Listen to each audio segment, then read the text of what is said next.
Team conflict is going to happen. You're going to come across it, and usually it's a lack of communication that caused the conflict. One person has one expectation, another person has another expectation, and you've got to discover the gap in between those two expectations and solve for that gap. So what does that look like? Joe's not doing his work. Ann thinks that she's pulling all the weight for the division. Have the conversation with Ann and with Joe separately at first. Ann, it feels like you feel like you're doing all of the work in the business or in the department. Joe, it feels like you're uncomfortable with working here. And then find the gap and then close the gap. But sometimes you just got to bring the team together and say, hey, what's going on? Something's not right. This team is not feeling good. I like to do this with an exercise where I give everybody a sheet of paper and I say, whatever you write on this sheet of paper, we're not going to share. We're not. It's for you to write down on that sheet of paper. Write on that sheet of paper the number one thing that's pissing you off right now about this division.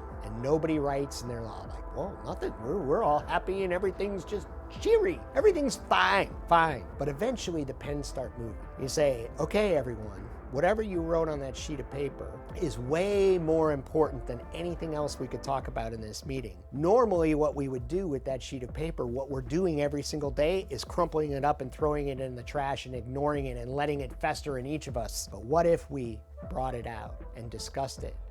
This goes back to this uncomfortable conversation. Swallow the frog, Mark Twain said. Swallow the frog at the beginning of the day. You can look at the frog and think about it squeaming on the plate and how terrible it's gonna, or you can just swallow it up. You have to enter the danger. You must have the tough conversation with that organization or that division. And this is just one exercise. Does anyone want to share what they wrote on that sheet of paper? Because that's way more important than anything else we could talk about today. The best way to resolve team conflict is to enter the danger and ask what's making people upset, what feels wrong. You could do it either one-on-one or you can do it as a group.